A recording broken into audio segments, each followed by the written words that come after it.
Hello, recorder. Sorry about my current whereabouts, but I just quickly wanted to give you guys my 2 cents about Godzilla versus Kong. It's like, oh my god, the trailer finally came. It's like, I have not been this hyped for a trailer since, I would say, Avengers Endgame, but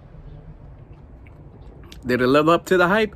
Kinda. It's like, from seeing the trailer, it's like finally we get like an understanding to why Godzilla and Kong are gonna go head to head. Basically, the humans need Kong. Now, I actually haven't seen the last Godzilla movie, The King of All Monsters, which I've been meaning to watch it. That way I can like get a fuller understanding, like if that was that movie meant to build up to this one. It's like I do have HBO Max, and it's like it's not just haven't had time to watch it, but it's like I hear so much bad things about it, but still. Native this trailer, it's like, yeah, I'm excited to see Kong again. And it's like how they have like this little girl with a Kong doll, which is like a tribute, or how this little girl like can communicate with Kong. But it's like, for us that are the big monster movie fans, the kaiju fans, it's like we don't care about these humans. They're just there to explain the situation, exposition. It's like, give us like a reason to care about these these humans. Like, give us a reason why to care about Alexander Scar 11, the kid from Deadpool 2. Give us a reason to. And so far, like, yeah, it's like just seeing like Godzilla charging after Kong, like it's like it's like I got this hype of how like Kong, he's like on that ship and he's like slamming down, like roaring at the water at Godzilla. And it's like, it seems like, yeah, if the battle on water, it's like Godzilla would sort of have the advantage. But if they're fighting on land, it's like the way how Kong's being depicted as a fighter, it's like he has kind of like a boxer or an MMA kind of fighting. So I feel like physically that'll give him an advantage. But when it comes to like, say, special moves, like sure, people think Godzilla would just win by just using the atomic breath.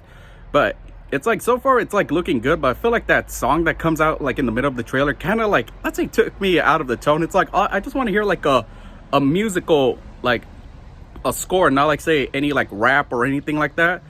Or rock and roll. I just want to hear like a musical kind of score. And so far, like for those of you wondering how did Kong get bigger, like I remember in the Skull Island movie that they say that Kong is still just growing. And yeah, and this movie kind of like talks about that there used to be like a big battle between these giant monsters, then that one will still stand. And Kong does not, bow to no one, which yeah, that makes me like very giddy to see. And especially like during this like final climax battle where they're like in a city and the neon lights, it's like kind of give like the Pacific Rim kind of vibe.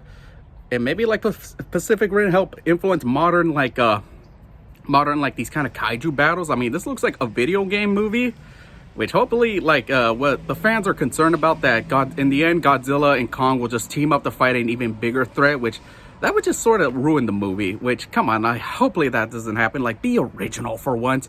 And yeah, in that final showdown where Godzilla's firing his atomic breath and Kong like leaps with the battle axe, it's like, damn. It's like, so to me, like, waiting for this trailer to come out, it's like, yeah, it's got me a little hyped, but I hope this is like the only thing they showed and not like show the whole movie. And now with about 2 months before this is released in both theaters and HBO Max, it's like, yeah, I do want to see this in the cinema, but in California, the theaters aren't exactly open everywhere. I mean, I can actually go to my local drive-in, but it's like, yeah, I can. It's like, I just bring a big old fancy boombox. That way I don't have to like waste my car battery.